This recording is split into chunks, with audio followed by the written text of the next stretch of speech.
everyone. Welcome to the Talkin Kop. We are here to preview Qarabag a little bit early this week. Normally we do this on a Tuesday, but because of all of the European stuff, we're here doing it a little bit early. I am here with my friends Kev and Chris, and my name is Ashley if you live under a rock and you've never seen us before. Guys, we're going to start with the preview, and then we're going to talk through a lot of the noise that's happening around the club because, you know, that's what everyone's here for. We will get to it, I promise. But I think we should probably get, like, the housekeeping out of the way. So we're playing at Anfield on Wednesday night against Qarabag. They are equal with, what's their name? Equal with... Galatasaray. Thank you. I had a brain fart there. Galatasaray in the table. So they're, you know, a lower level team, but they're not mugs. Chris, let's just talk about sort of, rather than your overarching feelings about the club, let's just talk about your feelings going into this game. And let's focus on that for now. I mean, in general, probably our better performances have been in Europe. You know, yes, PSV was a disaster. Galatasaray was probably should have been a draw, but the other games have been fine. Mostly teams do tend to be a bit more open. I can't say I've watched a lot of Qarabag, so I don't know if they are a bit more of a low block side. They are. Yeah, so Liverpool's kryptonite, something to work on again. But they've got 6 games against the English sides, haven't won a single one. I think they've only scored twice. So on paper, I mean, this is your easiest game you'll have. The lowest ranked side will play, and it's at home. On paper, it should be a comfortable win. And the way Liverpool performed in Europe, there's a good chance that'll happen. It's just hard to feel like that because there's a lot of doom and gloom around it. But I expect Liverpool to go and get the job done and win. Whether we get a performance, whether we get loads of goals, couldn't tell you. But anything less than a win isn't good enough. Well, Kev, let me go through their results. So they beat Copenhagen. They lost to Athletic Club Bilbao. They tied with Chelsea, which I guess in terms of English clubs that might be your landmark. They lost to Napoli, they lost to Ajax, and then they beat Frankfurt with a last-minute winner. So a bit of a mixed bag. They have, I think, 10 points or 11 points. They are in and around possibly making it into the playoffs. So I don't think this is a nothing game for them whatsoever. But how are you feeling going into this game? And maybe can you weave in some of what you sent to us, that Carragher interview? Can you weave in a little bit about how you think Liverpool differs in Europe versus in the Premier League? Well, a lot of the times when you're playing in Europe, you're generally coming up against sides who are a lot more dominant in their league. So they're used to having the ball, and they are the most dominant side in Azerbaijan, have been for a long, long time.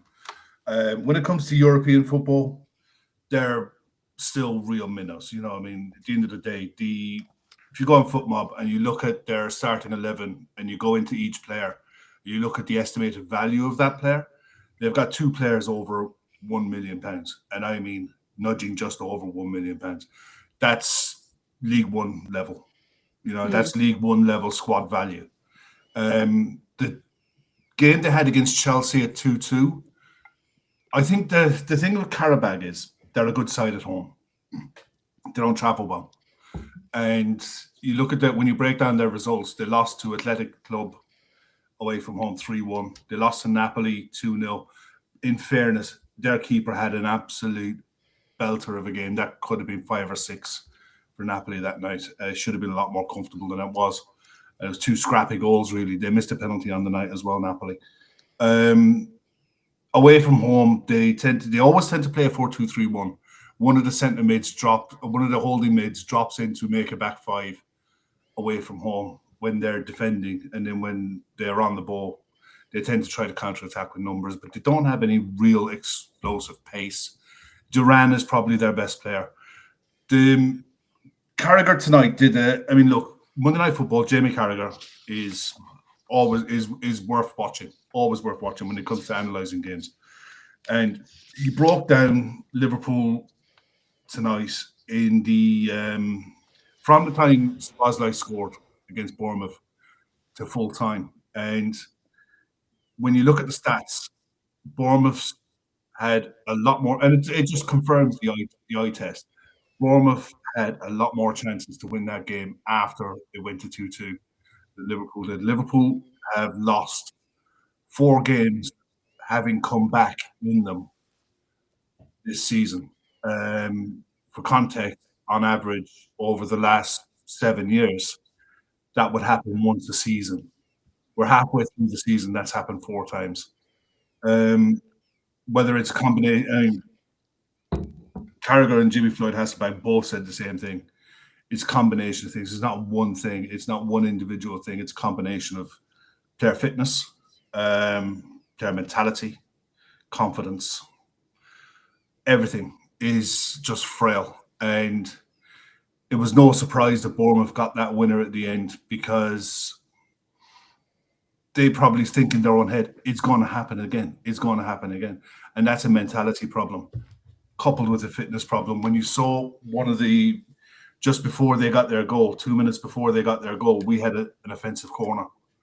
And Carragher was making the point that when he was a player, what they would do is, in that situation, game management will come into play, where no matter what happens, we'll try to score from this corner. Great, fantastic, we'll win the game. We're not letting them have another chance in injury time.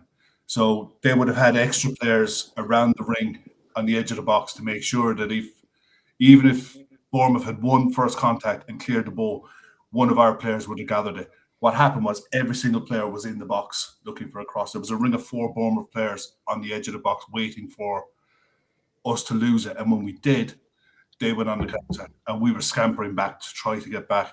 And it was symptomatic of everything that's wrong with the club at the minute, with the mindset that the players have, with the way they're being coached.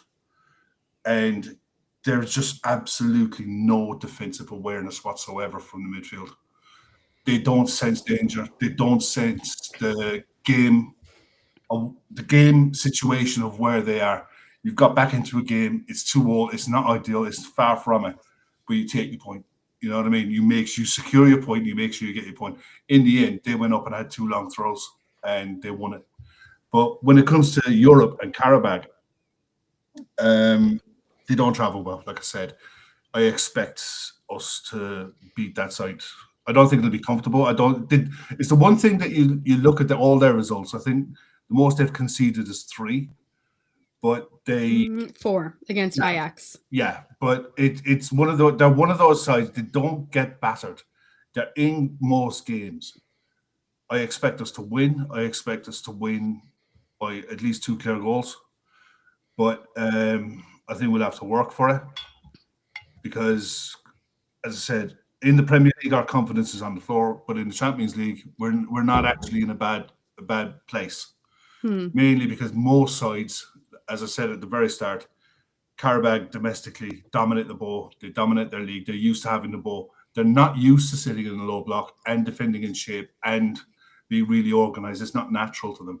So the longer we keep possession and working their back line, I saw against Napoli, the amount of times Napoli were able to shift them from side to side and create space in between the centre-backs and the full-backs. Was no odds to no one. That's what you have to do. You just have to be patient and pick your passes. So I expect us to win. I expect us to win by 2 clear goals. But anything less than that is dire. You know what I mean? If you were going into the start of the Champions League group phase, when we saw the draw, it wasn't the easiest draw by any stretch. It was a tough enough run. And there was a lot of minefields in there. And you'd have thought to yourself, okay, you're in the top 8 going into your last game at home against Qarabag. Thank you very much. Get a positive result in that game, and you'll avoid the playoffs. And that's where we are. You know, not by luck or not by anything. We deserve to be where we are, and we should go through in the top 8. I've pretty much no doubt about that. I like your optimism tonight. You know, it's interesting hearing you talk there about sort of this continuous thing that happens to us on 80 minutes. And I think we've talked about this on shows about how oftentimes it does feel like Slot decides sort of to go hell for leather. And I think we've talked about it at the beginning of the season where it goes in our favor, but we've talked about it toward the end of the season where it really is a coin toss when you vacate your midfield and when you decide to kind of go full force forward without any sort of defensive plan in place. It does feel a little bit like we're seeing the opposite side of that coin now over and over and over again. Chris, I'll come to you with this question. Anfield has been in the past, I heard it described as a force multiplier today, which I think is a fun term. But now it feels really, really tense. And one of the things that could potentially complicate this, which, let's call it a relatively straightforward evening. One thing that could complicate this is the crowd. And if the crowd decide that they're going to kind of get on everyone's backs, if they don't start seeing attacking football off the bat, if they see really conservative, that horseshoe-like mentality around, Qarabag's essentially back five or whatever it will be. Chris, do you think that Anfield could negatively impact the result of this game? Possibly. I feel this is one of those games where I think the team have to get the crowd up, because, and it's hard not to. It's Qarabag at home. It's not the most exciting game. It's not the most exciting. It's not. I think it's still a Champions League game. But I think if it was if it was Napoli at home or if it was Real Madrid at home, you would want the crowd because you want them to build the crowd to the edge. I think this is a game where the players got to show their level, show that they are superior to Qarabag by some distance, and start quick and start well. I think if it's 0-0 after 20 minutes, I think you'll see real tension. And God forbid it's 1-0. If we're 1-0 down, I think you'll see massive tension. And I think we've been seeing that in the last couple of home games. There's just that little bit of lack of belief around the team at the moment. And I think this is one where I think the team have got to show up, put big boy pants on, and give the crowd something to cheer. Because I still think we're a bit concerned at the moment, going like, which Liverpool team's going to turn up? We don't know. And it will be windy at Anfield because it's always windy at Anfield. So Klopp can talk about, Slot can talk about that as well. Davey throws in a funny little thing here. He says, Kev's drinking Iron Brew made in Scotland from Girder's Evening Copites. Hi, Davey. Welcome. You have a little bit tougher of a they've got a great over game there. Yeah, you guys have a great game. But yeah, I don't think we can discount any game in the Champions League. Look, we're currently in a position where we're not necessarily guaranteed Champions League football next year. So, enjoy it while we have it, I guess is the mantra we should probably go into. But Kev, one of the things that was also said on that show that you sent us was basically Jimmy was talking about, he was talking about Slot in general. He was talking about Dutch football in general. And I actually thought that was a really, really interesting insight. He talked about how, in Dutch football in general, in Holland, there very rarely is there a team that's going to play a low block full stop. That teams across that league want to come out and play football. And, this idea of constantly facing it, of, not having that free-flowing football would essentially be a little bit foreign to Slot. And I'm paraphrasing here, but, he also touched on, him perhaps being a little bit out of his depth in the Premier League. Do you feel like any of that is true? Do you feel like that was insightful? Do you feel like, I don't know. I mean, I guess what was your reaction to that? Because I just thought it was very interesting to hear it said out loud. I don't watch enough Dutch football to know what it's like technically for low blocks, but I'll take his word for it. And I'd imagine most sides in the Eredivisie are attacking. At the end of the day, they're there to sell players. That's their whole mantra for their clubs, for every club's existence in the Dutch league, is to develop attacking players, to develop footballers, to be able to sell them, to reinvest and what have you. You're not going to do that by playing 9-10 behind the ball. So it's not, and it's not the only league. The Bundesliga is the same. Very rarely do you get sides, even against the likes of Munich and Dortmund, that sit back on the regular. It's quite normal on the continent to have open attacking football. So, yeah, I get it, but he's been here a year and a half. He's not naive. He won the league last year, smoking a cigar for the last month and a half, not having it, that he's inexperienced or he's out of his depth. Circumstances are what they are. I don't think he's a bad manager. I think he's a good coach. He's an excellent coach. It's just sometimes you hit a brick wall and you can't figure out a way around it. And we faced low blocks last season. It wasn't unusual. We played plenty of sides last season. We played back fives. The difference is this season, the physicality that we're facing on counter and at set pieces is upped, and we haven't adapted to that. And Carragher made a very good point about how this side doesn't have physicality in it. No, it doesn't. It should have, but it just doesn't. And there isn't a physical element. Darwin Núñez was physical. Luis Diaz was physical. The midfield last season had an intensity about it and a tenacity about it. And this season, it just doesn't. Not when it matters. McAllister was kind of that guy. Yeah. He was kind of that bulldog. Yeah. And he's not now. Every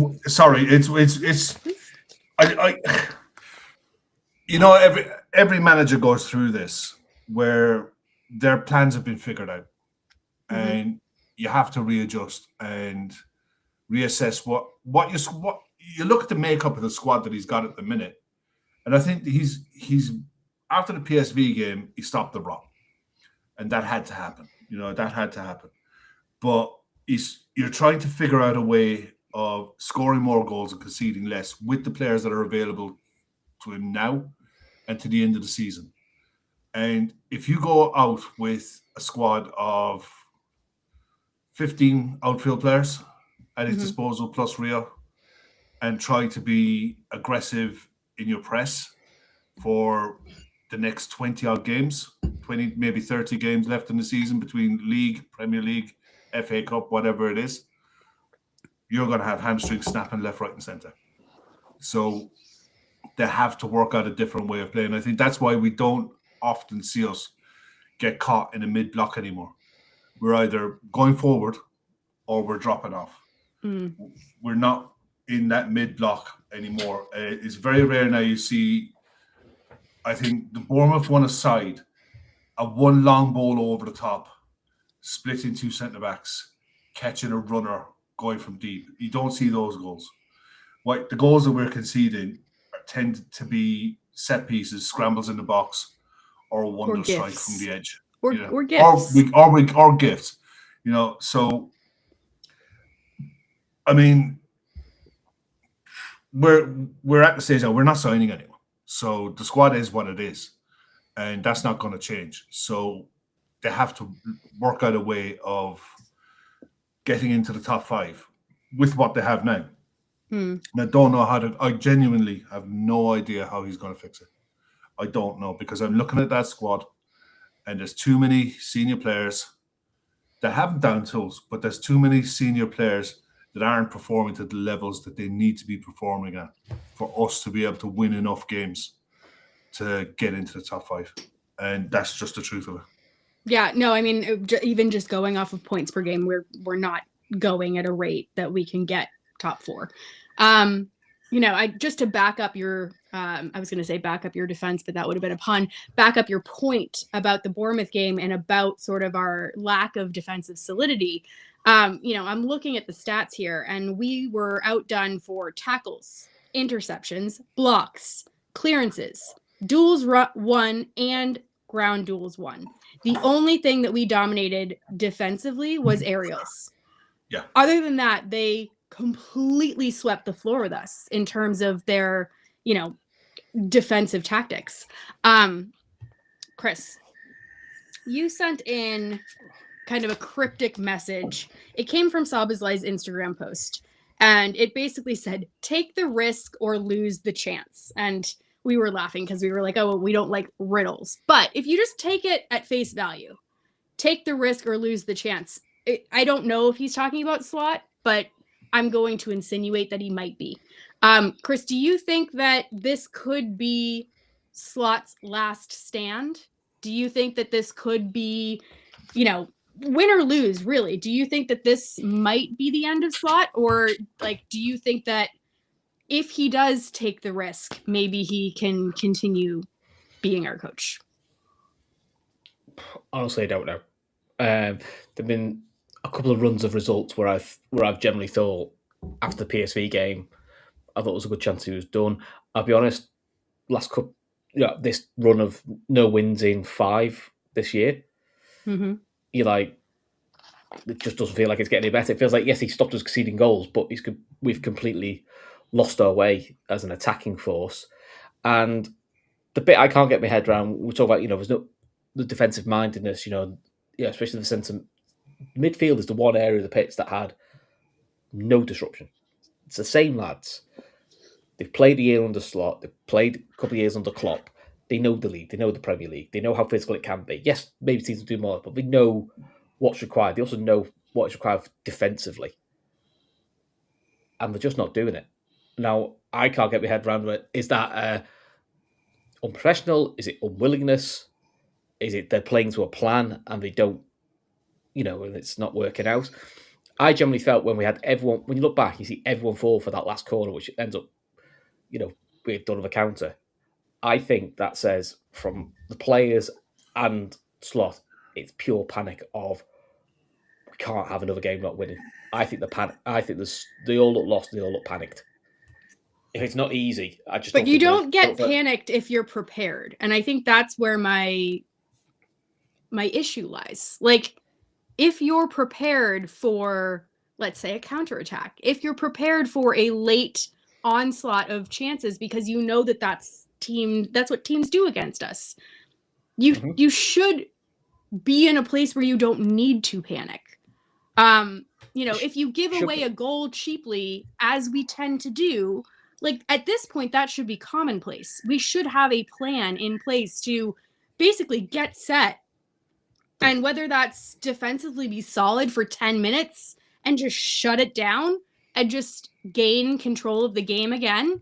I don't know if we have a preparedness plan for any of these things. It does very much feel like panic, Chris. It does. I've said it for the last couple of weeks. I think on and off the pitch, we look lost.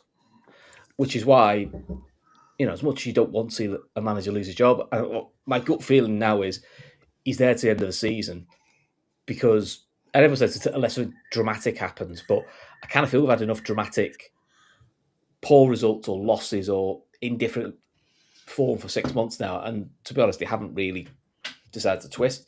My concern is, as you're saying, if it's panic and it feels like we're underprepared, I can't see how Slot's going to change his way and prepare better because if he was, I kind of feel we'd have seen it now. He's got us solid to a point, but then set pieces and transitions, we still look a mess. We tend to get caught out less in Europe. I mean, listen, my concern is to put all the eggs in the Champions League basket, and I'm not being funny. We've put all eggs in European baskets before, but even in Klopp's first season, we had goals in us. And in Klopp's other season when he went Champions League, we either rock solid defensively or we had loads of goals on the sides. He kind of went, we could do it. We could do it. The side that got to Kiev, defensively wasn't the best, but could outscore nearly everyone. And Chris, let me ask you a question about that. We don't have that. Because I think that there's a lot of people talking about the Champions League as the saving grace. If you look toward May, the tail end of the Champions League, if you look toward May, we play Villa, we play United, we play Chelsea, we play Brentford, all in May, just by itself. Unless we get some semblance of form going right now, we're not going to be able to take our eyes off the Premier League to go and focus on the Champions League. If we are in a situation where, God forbid, we're down 8th, 7th, at some point they might have to throw their hands up and say, we can't do the Champions League. Because I don't think we have the squad to do both. I don't think we have the squad just to do the league at the moment, because I'm looking at what we've got available. 1 fit right back, 2 left backs, 1 fit centre back. Canarsie, we don't know when he'll be back.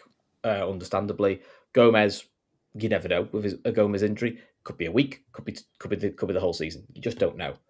So we are going to go to a Champions League game today. Yeah, granted it's Qarabag, we still go to Champions League game, which is going to be a makeshift back four. You're going to have Van Dijk, and it's going to be one of Endo, Robbo, or Gravenberch. And if it's Gravenberch, you're then weakening your options in midfield, because not putting Jones because of weakness, but then you look on the bench going, well, the only lad to put off the bench is Endo, who he doesn't like, or Neoni, who's a youngster. Very talented, but he's a youngster.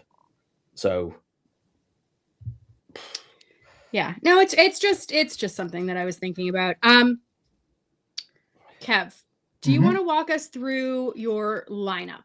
Because we're going to get to sort of like the juicy gossip as we continue in the show. But let's get through, like I said, the housekeeping. So walk me through your lineup. What would you like to see, maybe in an ideal world and maybe in slot world? Let's compare and contrast. No worries. It'd be Managerial in goal. It'd be Frimpong at right back. Gravenberch, Virgil, Robertson. I'd have Endo in the 6. There's a lone 6. I'd have Szoboszlai and McAllister either side of him, with Jones in the 10. Salah and Hugo through the middle up top. Okay, so that's your ideal. Yeah, that's the way I would definitely go. And then let's compare and contrast that to how you think slot will line up. Okay, I don't think he's going to be far off what the foot mob lineup is, which is Allison, Frimpong, Endo, Van Dijk, Kirkes, Gravenberch and McAllister, Szoboszlai and Wirtz, Salah and Ekitike. He's going to turn out the same 11 and flog them until one of them gets injured and then cry about it. Awesome. Okay. Chris, I'm going to ask you the same question. Give me what Chris would do if you were in charge lineup, and then give me what you think slot will do. See, I'd probably go more stronger than what Kev is, only because some fact is I want this squad to be in top 8 and not have 2 extra games in February, because I just don't think the squad can cope with another 2 games. We are in a place where that is in jeopardy. So this is not a dead rubber. That's what I mean. This is, if it was like, I think at minimum we need a draw, and then it would be kind of out of our control. But a win would guarantee us. If it was PSV, like last year, where we basically the last game didn't matter, sound. I'd have literally played the under 21s and said, if we get battered, we get battered.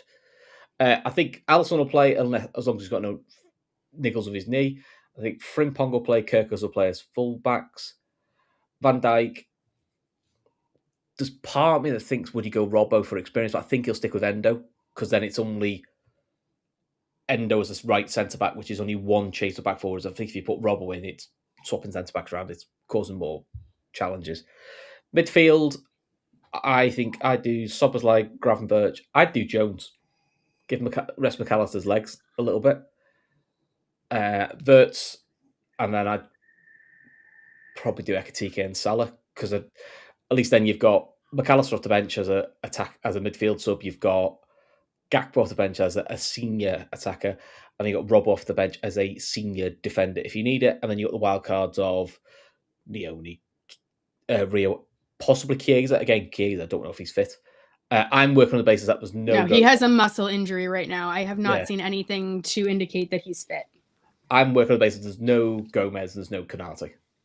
I haven't seen anything about Ibu either. No, so that's what I think he'll do. I think he should go with the aim of get it 1 on 60, and then use your 5 subs and really get it done. But again, I just don't know.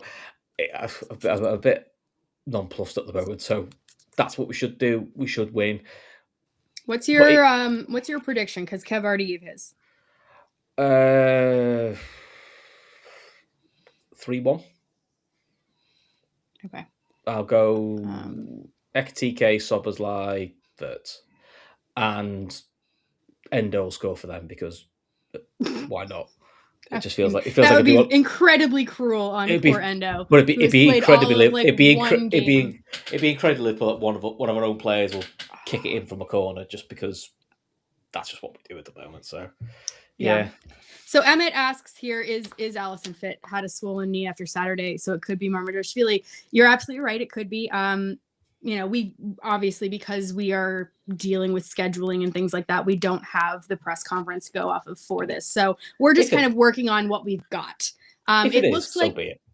If it is, so be it. But what we know right now is that was a contact injury, knee on knee, with Joe Gomez and Allison. So actually, that's probably the best case scenario for both of those play. I mean, not for Allison, obviously, but for Joe Gomez, that's the best case scenario, because you're not talking about especially with his knee, you're not talking about something pulled or twisted or an ACL or something like that. On the day, it looked to me like it was ribs or his face or something. Okay. He just looked a lot worse, but he was off. He was walking. He walked off. Slot said knee to knee. Yeah, if it's knee to knee, then there's every chance that Joe Gomez will be available. There's no reason why he wouldn't if it's knee to knee. Yeah. I just look at that squad and I look at them and I look at what we have, what we had on the bench that came off the bench the other day. There's no reason why none of those players that came off the bench against Bournemouth shouldn't be starting on Wednesday night. None. If they're not good enough to beat Qarabag, get out the fucking club. You don't deserve to be there. It's as simple as that. But I don't think the problem is if they're good enough. I think it's the manager doesn't want them. I don't give a fuck, because unless they're going to be sold, that's what he's got to use.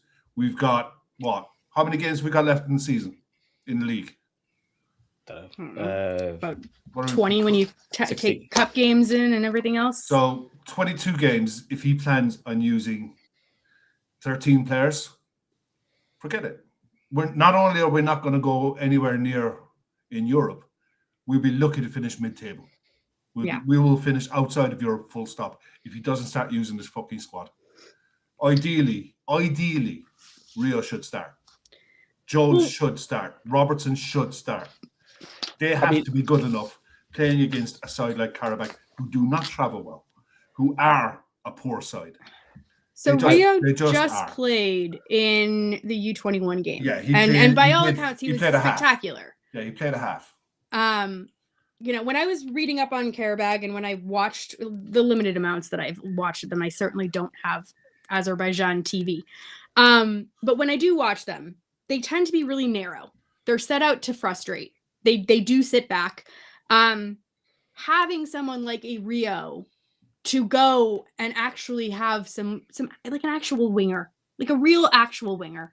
I don't hate that idea. I really don't. And you see him come on and he looks more dangerous. I'd give him 60. If you're going to start him, give him 60. And I'd play Robertson behind him. Purely and simply because Robertson will leave him alone. And he'll sit back, he'll be defensive. If anything gets past him, Robertson will be there. Yeah, if it's the one thing with when you're playing with a natural out-and-out winger, you do not need an overlapping fullback. You need a fullback who's going to be a support and someone who's going to be an outlet if he needs to turn back, and someone who can bounce past to, or someone that he can link with. You do not need, and I think it would suit him to have Robertson behind him. But I think having someone in the box 2x2 is what you need. I mean, at the end of the day, there was the one thing that he did when he came on against Bournemouth. He went in, he'll go inside his fullback, he'll go outside his fullback. But he will get to the byline and he'll cut passes back. That's Qarabag's main strength, actually, when they go on when you watch most of their goals come from their wingers getting to the byline and looking for cutbacks. That's their bread and butter type of goal. So the other thing is they're not very good in the air. They are very rash in the ball. Makes two of us. No, they're very rash in the ball. We're very good in the air. You've seen it with the Bournemouth stats that you read out. Aerially, we squeaked past. We were not dominant there. No, but we're used to dealing with the ball in the air. They don't put the ball in the air. They keep the ball on the deck and they play through the thirds. The one thing that they are very rash in the box. They will give you chances to win penalties. So if you're going to go at them, run at them, get into the box, draw fouls, you will get chances. They will. It's the one thing. It's been a consistent all the way through. I watched all of their highlights from all of their Champions League games this season. They give you chances, and they give their centre backs, especially there's one of them. I think he's a right centre back. Can't remember his name, but he is so rash in the box. He's a walking image of Martin Skirtle. You know, he's just a walking Dejan Lovren. Romero-esque. Oh, he's a combination of Dejan Lovren, Martin Skirtle, Romero, thinking he's a good player when really he's a liability. These guys aren't as good as... They're in 10th because they had a shock win, and it was a shock win the other night. Their last time out. I think one of the guys who scored for them, it was the first time that an Azerbaijani had scored in the Champions League. They've been in the Champions League for years. And they usually get knocked out and go into the Europa League or into the... And then they get knocked straight out of the Europa League. These are not PSV. These are not... I mean, they might look at parity with Galatasaray. I mean, they're above Marseille. They're above Leverkusen. They're above PSV. But they don't play the same. They don't play the same opponents. I know, but if you look at the run that the other sides have, I bet you it's harder. The thing is, you look at who they've played. They're going to play us. They played Napoli, Copenhagen. They played. Is it Sporting Lisbon? They played Copenhagen, Benfica, Athletic Club Bilbao, Chelsea, Napoli, Ajax. And Frankfurt. Yeah, if you look at that Chelsea side, Chelsea changed virtually all of their starting 11 for that one. And it was 2-2 with a late equaliser for Qarabag. So it's like, I mean, Chelsea did with Qarabag what they normally used to do in the Conference League, is they massively rotated. And it didn't quite work for them on the night. But again, they were at home. They're a really good home side. Don't travel well. Okay, well... Let's just leave that there. One of the things that you mentioned, Kev, in that chat was, the 13 to 14 players that Liverpool are currently, I don't even know what the right term is. Flogging. Let's go with flogging. Look, there's a lot of people right now. We're going to talk about Arne Slot in depth, but I want to specifically focus on Andy Robertson first, because there has been mixed news on Andy Robertson. So there's been some news yesterday that the move to Spurs has been halted. And I use the word halted rather than canceled, because it's come out over the last 24 hours that the move for Andy Robertson is actually not completely off the table. At the moment, the move for Andy Robertson to go to Spurs is on hold because Roma is looking for a replacement for Kostas Tsimikas. So the only reason, or the only way that Liverpool will let Robertson go with their blessing is if Kostas Tsimikas can come back as our backup left back. It does look like Roma is investigating this right now. They put in a bid for a left back today, which was refused. I believe that was a Wolves player. I can't remember his name off the top of my head. He's the guy they signed this summer. Yeah, so that was refused initially, but they are proceeding with trying to get a replacement. If that replacement comes in, there's every chance in the world right now that this move goes through, which would be £5 million from Spurs in a total package. Andy Robertson would go to Spurs, Tsimikas would come back. So yesterday, I honestly was super happy when I heard about Andy Robertson and the whole thing being canceled. But today it's really filtered through that it's not canceled, it's just put on hold, and that this will go down to the end of the window. So, don't think that we're out of the woods there, I guess is what I'm saying. And when we talk about those 14 players, when we talk about the flogging, Andy Robertson is one of the players that is picking up the slack there. There's not a lot of them. So yesterday, or the day, was it yes? No, it was 2 days ago, Endo, he'd only played 48 minutes in the league, or 43 minutes, I think, prior to coming on there. We have Chiesa, we have Rio. We know that they are not bringing up a great body of work in terms of minutes. Robertson, however, is. Robertson is over 1,000 minutes right now. We saw that Kirkes, although brilliant, can still have moments of, needing help. There are moments where we need a senior head, and I, again, use that word really deliberately because I don't think that it can be overstated how much of a senior player Andy Robertson is. So, Chris, I'll come to you first on this. The idea of selling our vice captain mid-season in a season where we're struggling, we are flailing, we are literally treading water. For a player that they were happy to send away, that they obviously, when looking at both players side by side, decided Robertson is higher up on our totem pole. Tsimikas, you can leave.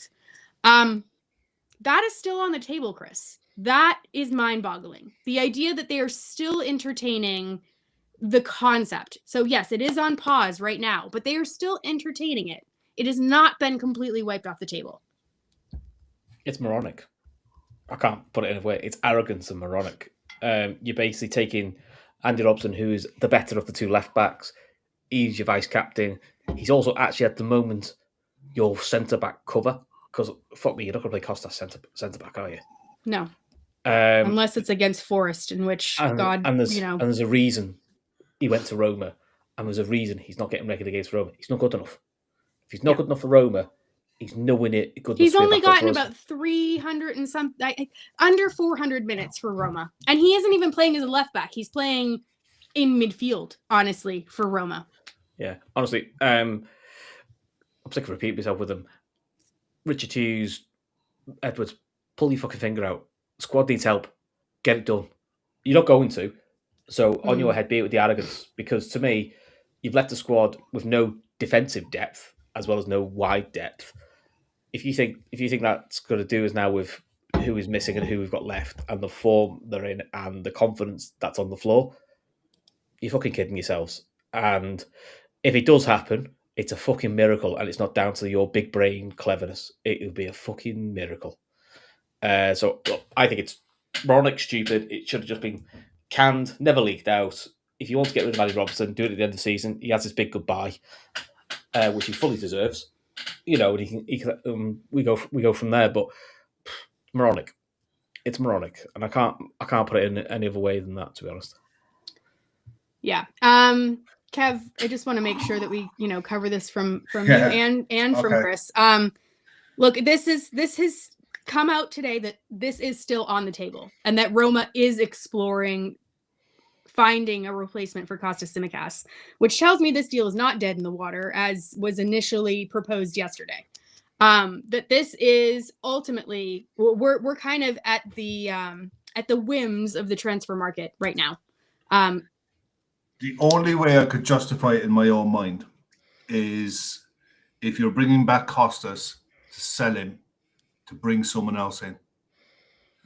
Otherwise, it makes no sense. It's bad enough losing Andy Robertson in the first place.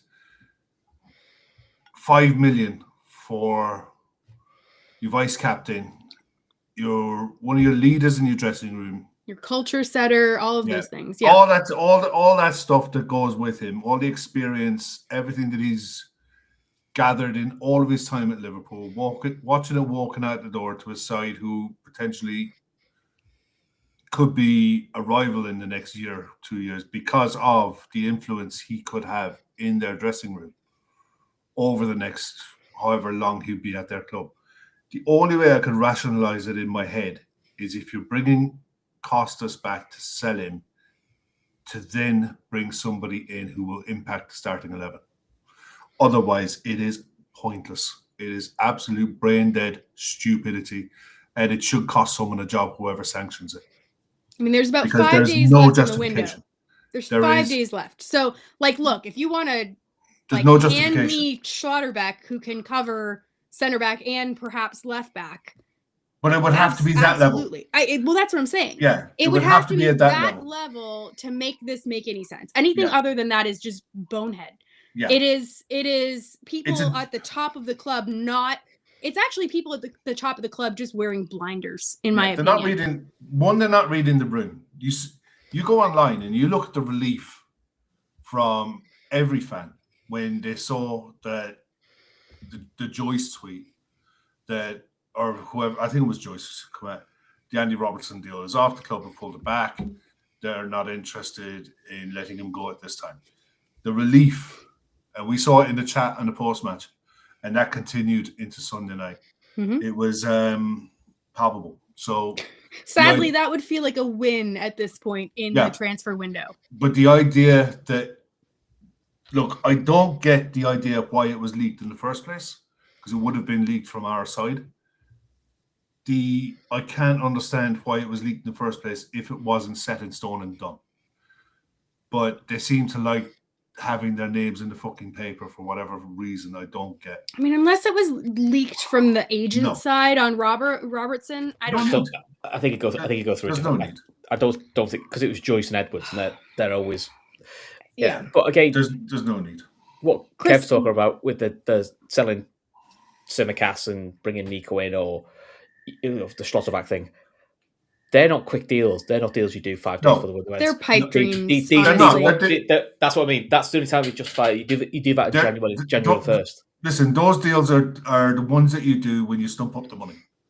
You stump up the money that the selling club wants, and you stump up the wages that the player wants, and the deals can get done in the space of 2 days. I'm not having this nonsense that deals take months and months to prepare. Well, we're talking about Hughes here. It takes him a while. Well, then you pay for your fucking mistakes. Yeah. You pay for your 3 or 4 months of sitting on your hands and being idle, and then you sack Richard Hughes as soon as the window closes, because that's what he deserves. There is an argument that that's on the table. Chris, this isn't going to seem like valid news, but I feel like it's valid news. There was news today that Welity Lucky, who is our young center back who has been training with the first team. So usually if you look at our extremely young limited bench, our young center back that is on there is Welity Lucky. He went off today with a at least 2-month long hamstring injury. So that's been confirmed by James Pierce. He will be nowhere near the first team squad. He won't be training with them. He won't be on our bench for at least 2 months. So, we talk about Robertson here. We talk about center back coverage. We talk about Endo, and the prospect of having Endo for any degree of time. But we are further depleting this. As the days go by, this number of center backs is getting smaller and smaller and smaller and smaller. And Jono puts out, Lucky is unlucky. Indeed, he is. But it also looks like Nallo is going out on loan. So in terms of saving grace from the academy, I don't see that happening. And I sent you guys a message, and Chris, I'll ask you this. I sent you guys a message the other day, and basically the message said, do you think that FSG are taking for granted how unique Jurgen Klopp was? How amazing it was that he got us over the line when he did. When our center backs basically went to shit, when our midfielders fell apart, when we were being held together by sellotape with our, like Reece Williams in the back, with Nat Phillips. That was miraculous. And we've seen with Slot, we've all said it extensively, that Klopp did miracles with the squad that he was given. Arne Slot has no body of work, in my opinion, that shows that he can do miracles to that same regard. He, at this point in time, it looks like we all agree, struggles to just manage his first team, let alone incorporate academy players or youth prospects. We've heard him talk about Ramsey in certain ways. We've heard him talk about Rio in certain ways. And yes, it's Dutch, and yes, it's blunt, but we are at a stage where we might need these academy players. And unlike Klopp, who made all those academy players feel 10 feet tall, who went to their academy showcases and made sure he knew what was going on, Slot hasn't done that. Slot was not at the U21 showcase this weekend. Virgil van Dijk was, but Slot was not. And granted, he had more things on his plate this weekend. That's fair. But we are in a place where we might need to call on these kids. And we are losing them as well as our senior players. So is FSG thinking that Slot can perform the miracles that Klopp did? Because I don't think he can. No, I think FSG are letting the nerds fall on the sword. You spent the money, lads. We told you what you're allowed to spend. That's it. There we go. I think we're just stuck in that. You know, I know John said it a little bit tongue in cheek, saying the ego of these nerds because one of them wrote a book saying how to win the Premier League. I'm about halfway through reading it, but halfway through reading it isn't a pat myself on the back. I'm dead clever. Look what we did. It was a whole. It's actually. It's quite Ian a geeky, Graham's book. It's quite a geeky book about. It's good. All the parts work together, which is the data does this, the data shows you this, but for it to work, we need the manager's buy-in, and we need to know what the manager wants, and we need the scouts buy-in because we need the scouts to go and look at them. And I think he gives an examples. I can't remember the player now, where they go, all the data says this guy would be great. They scouted him, found out about him, and basically found out this player was a bit of a dickhead. And actually, some of his figures look good on paper, but actually when you saw him live, they went, yeah, they're actually not as clever. These aren't as clever as you think they are. So they bin them off. But you have a manager's buy-in. This to me looks like Hughes and Edwards have their view. They're not really talking to the scouts. And Arne Slot's either agreeing just to keep his job, or he's playing his style of football and they're buying for somebody else.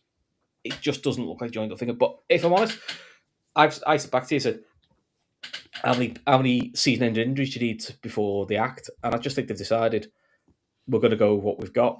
And I think it's incredibly arrogant.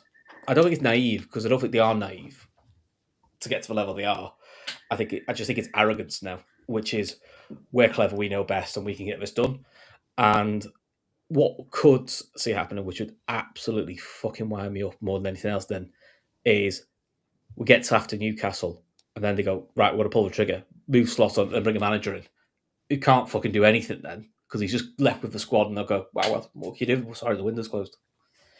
I just feel like, because if they're saying they're back in Slot to the end of the season, or for longer, actions aren't saying it. Actions says to me, from the club's perspective, is everything's fine, it'll all be grand. Maybe they're right, maybe they know something we don't, but I can't see the plan. I can't see the plan, I can't see the logic. And all I can put it down to now is arrogance. Yeah, I understand you. I hear you. I think there's a lot of people that agree with you. Jono puts in here, Slot's agreeing to anything just to keep his job. I think there's a lot of truth to that, to be completely honest. I don't think that we are seeing the way that Slot wants to play. I don't think if you look back to preseason, actually, if you just look back to our preseason and you look at the way that he set our teams out to play, I mean, it looks night and day to what we are playing like now. Kev, there's no kind of tiptoeing around the situation that the manager is potentially in real trouble here. Part of me feels like he's going to go out on a whimper, and that makes me very sad. Yeah. It makes me very sad to think that he's playing a brand of football that he doesn't actually want to play. That he is doing all of these things to save his job, that he's being so incredibly cautious, and that's filtering through down to his squad, whether he means for it to or not, because he does come out and he says, I'm trying to get them to be more creative. I'm trying to, get them to be closer to goal and take more shots. Whether he means to or not, it is filtering down all the way from him through his staff to the players and down to the academy, really. This idea of, I want to call it safety first football, but it's not even that safe. It really just feels, and I used the term the other day, sterile dominance, where you're not really like doing anything at the front end of the pitch, but you're also not really doing anything at the back end of the pitch either. You're just kind of possession for possession's sake, yeah. and other teams are just waiting for you to make a mistake. And just talk me through what this might look like. If this is Slot's last game, like, should he go out with a roar? Should he go out with a whimper? Do you think it's his last game? Look, 5 wins in 18. He should have been sacked a while ago.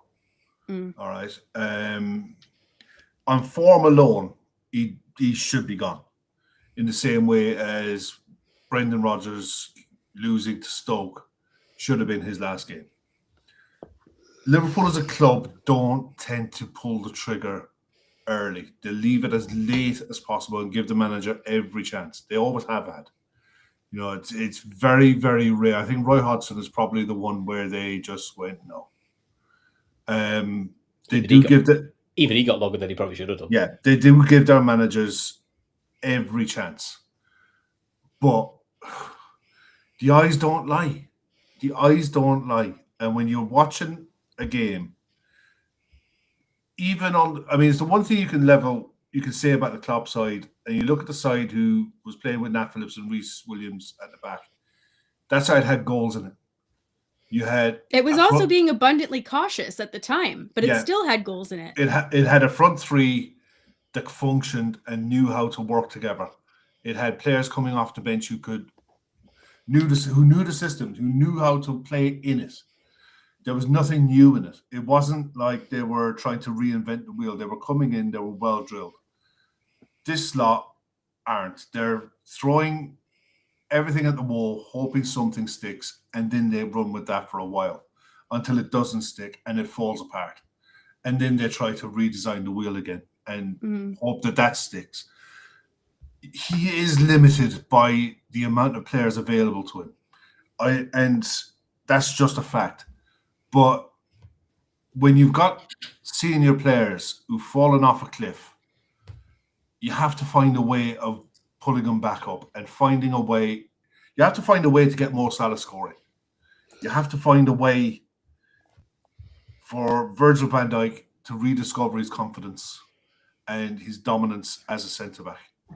You have to find a way for Alexis McAllister to be that aggressive, nasty little shit in the middle of the park, that terrier who just wins everything and sets counter-attacks on the go. I don't think he can. And well, we're not setting them up. So we've said this on shows before. Like, if a player's confidence is on the floor, you make it so that they can't fail. You set up the system so that they, as much as you humanly can, prevent them from failing.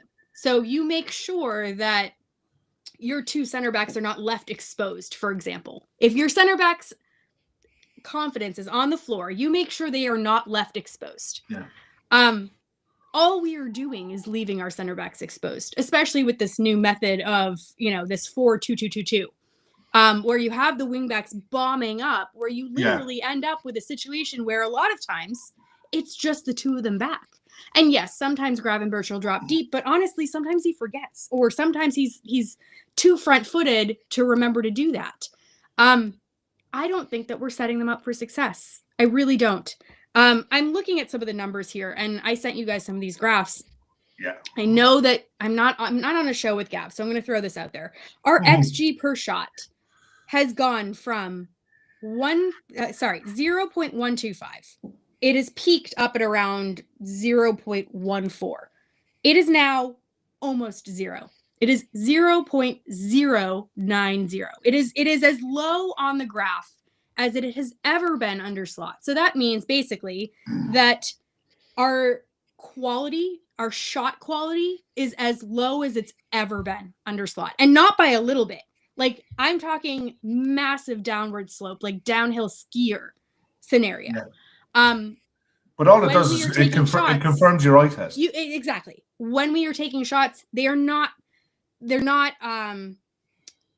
have a very high chance of going in, I guess is the layman's way of putting it. You combine that with this, I honestly think this idea of 13 games unbeaten has just sort of deluded us all into this idea of progress. I'll flip the script a little bit, which I sent this to you today. This is literally the second time since 1954 that we have gone this long in the league without a win, since we basically got relegated. So in terms of our New Year form, actually it goes all the way back to December. So December and January. It's the second time that we've done this since we've been relegated. So we are basically matching relegation form from 1954. This now, so even though it sounded really great to say 13 unbeaten, we are now on the longest, or actually third longest winless streak in the league. So again, I mean, I know we're talking about Europe today, but all of these kind of perspectives that we put on the game, all of these kind of glossy terms that the journalists put on the game, it really changes the way that you feel. And at this point in time, it feels like all of the puff pieces have kind of evaporated, Chris. All of everything that people have tried to say to bolster this squad, to fight in Slot's corner, to, just make it sound a little bit better, to make it sound like we're turning a corner. I feel like, Chris, that we are at the end of that cycle, that we are at the end of the cycle of trying. And I certainly feel that way. I have tried to give you data. I have tried to give you evidence. I have tried to say, oh, but. I feel like I'm at the end of my rope, and I feel like a lot of journalists are also at the end of their rope in terms of, like, making a case, I guess, for lack of a better term, for Slot. I mean, bless you for trying to convince me with stats, I mean, today, these stats are not convincing, I promise. If I'm honest, I think Kev said this, I think you've definitely said it, and we think we've all said this privately, is just for Slot, if you're going to go down swinging. Go down playing your style of football. If it's not going to work, go your way. This is going with a whimper. This is powder puff shite. It's boring. We don't expect to score many goals. We're all waiting for him to fuck up. Go out. Listen, I don't like Ange Postecoglou. I think Amarin's an absolute joker. Like him all over. And Kev, you, me, both says, he goes, like him all over. They went, this is how I play. I'm not fucking moving from it. You play my way of football or you sack me. And I don't give a shit. And I'll go to another club and I'll play my way of football. Slot actually, if he got sacked now, some clubs will go, yeah, I know he plays that way of football, but put him under pressure. He'll bend to my will. That which could hurt his own career long term. Because people think, well, he'll just change with it. Because Slot's style of football can work. We know it works. He won the league last year. It's not working this year in the Premier League. He could go in another country and that style of football would be absolutely perfect. Germany, it could work. It could work in Spain. Italy. He could go somewhere else and have a really good career. But I just feel like he's setting himself up. He's setting himself up for failure anyway. If you're gonna go go up a bang. Klopp. Even when we went through 6 home defeats in a row, and we had seasons with Klopp where we couldn't keep a clean sheet. But Klopp's style of football was always keep the ball, go fast, get goals. That was his style. That he always did. Pep's is always more control. Get wide, get round the back, and then back post tapping. That's a Pep goal. And in his first season with Pep, they finished 4th. They were pretty average, finished 4th to Leicester. But he said, no, this is my way of playing, and I'll get it working. And we'll improve on it. So I just don't. All I can see for Slot is all you've done is, I think you just added another nail to your career at Liverpool here. I just don't see him turning it around. And I kind of feel if he was going to turn it around, we'd have seen it by now. Because even when Klopp had these bad spells, you saw a way forward. And even when he lost his 6 home games in a row, he's getting away results. And eventually he found a way. And you go, every time we looked at it, well, you can see an improvement, you can see where it's going. And I just can't see what we're doing. So I just don't see what it is. It's almost like we've decided to play a style of football or a way of playing, and the other 19 teams in the league said we're playing this style of football, and Liverpool like missing the memo. It just looks like incredibly. And again, this goes back to Slot, and this also goes back to Richard Hughes and Edwards. You have built a squad and set up a squad that isn't built to work in how the league's working this year, but every other club seems to have built their squads to work in the league with more direct, more set pieces. Nearly every club can do that. You say nearly, but I would say Spurs are in the same boat. But listen, I think the Premier League was built on power and pace. Yeah, power, pace, and aggression. That's the bread and butter of the Premier League. That's why people watch it. It's an aggressive, attacking style of football that you don't see on the continent. this side at the moment is playing like a continental side, and it's no surprise that it doesn't work. And the Are thing they is, playing like a Dutch side, Kev? no, I think a continental side in general.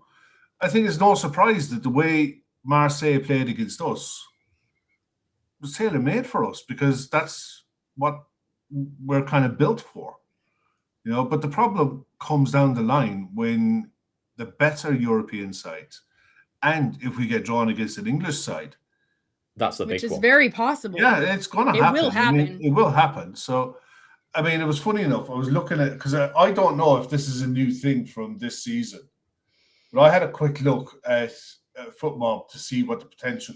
They actually have a thing for the potential draws as it stands at the minute. I saw that. And I don't know if that's the case, because it says here playoffs. As it stands at the minute, right?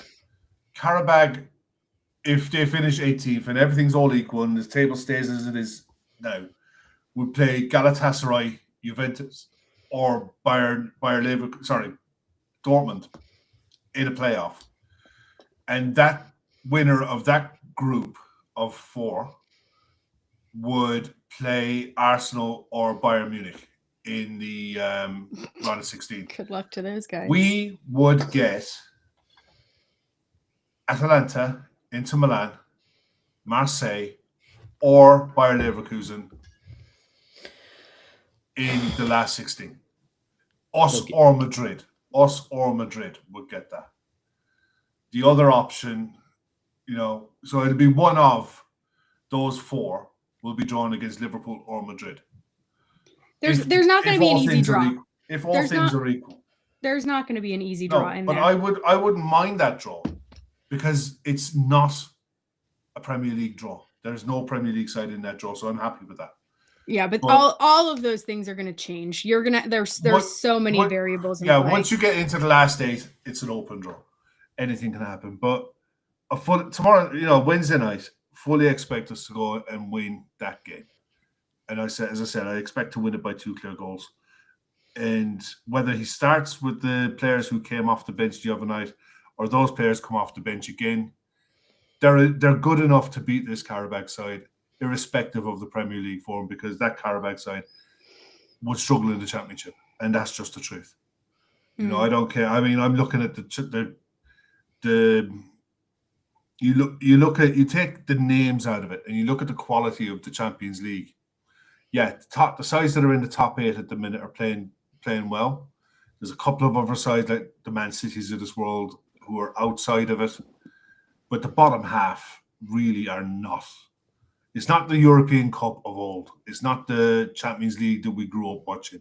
The standard of football across Europe at the minute is not where it used to be. So yeah, there's some stellar names and what have you, and historic clubs. Some of the football that's coming out of them ain't up to that. It really ain't. There's a reason why 5 of the top 8 in the group stages are from the Premier League, and Man City are not in that top 8.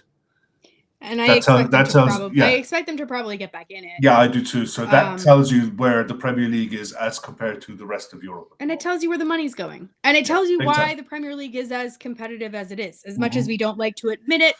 It is. It's not necessarily a runaway league.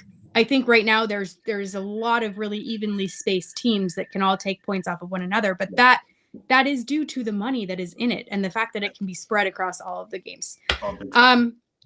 Guys, I think that's probably where we should leave it today.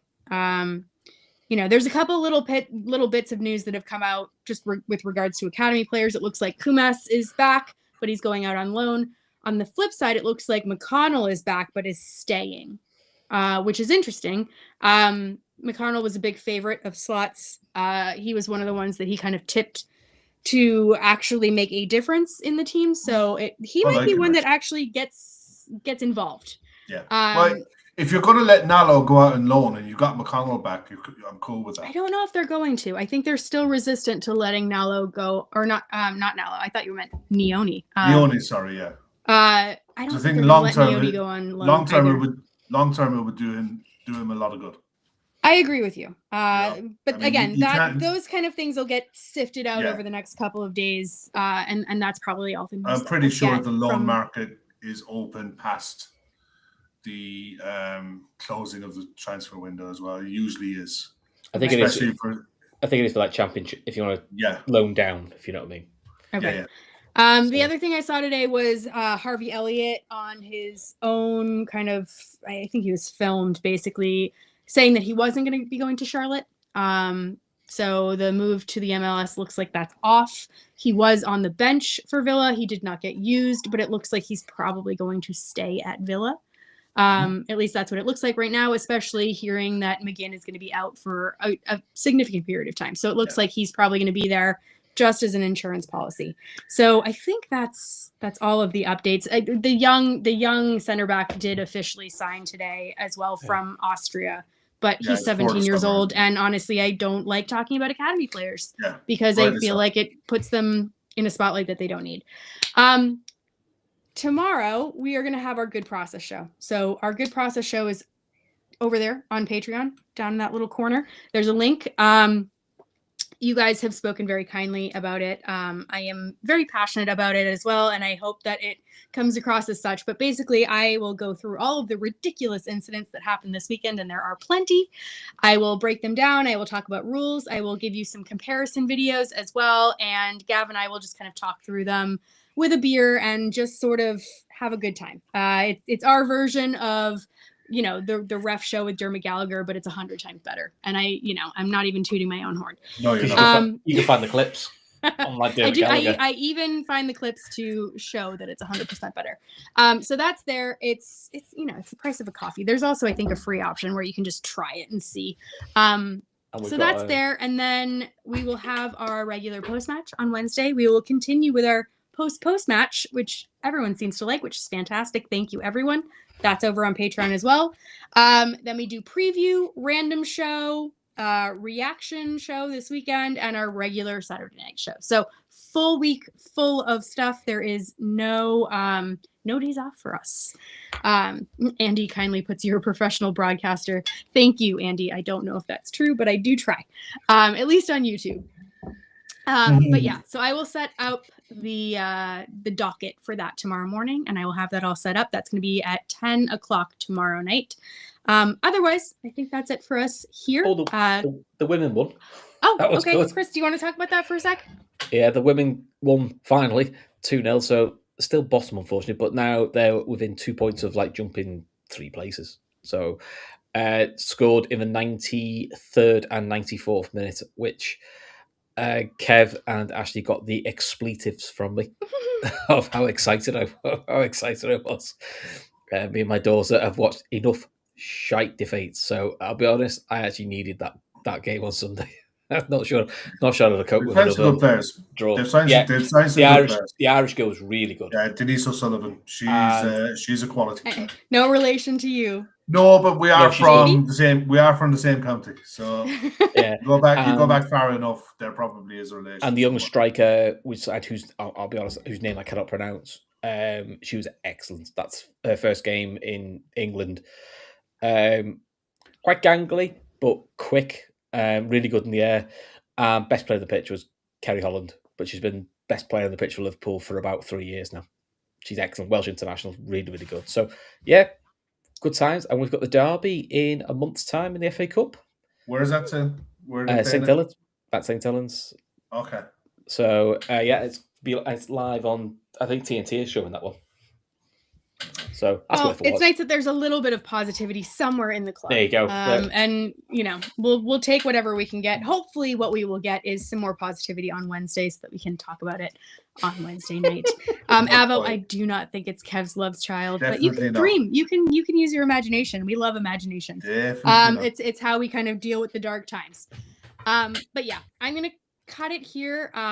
If you guys would be kind enough, if you choose, you could give a like on this. You could subscribe. You could put notifications on. You could also make a comment in the post-match show, or in the post-match chat. That all really helps the channel, and we're just trying to grow it as organically as possible. And as usual, you guys, the chat, are the way that we do that, and we appreciate you enormously. So thank you again so much for coming and supporting us and being here, even when Liverpool are shit. We really, really appreciate it. But that's it for us tonight. I'm going to say goodnight. Kev, Chris, I don't know who has controls, but whoever does, can you take us out of here? All right. Thank you everyone so much. We'll see you.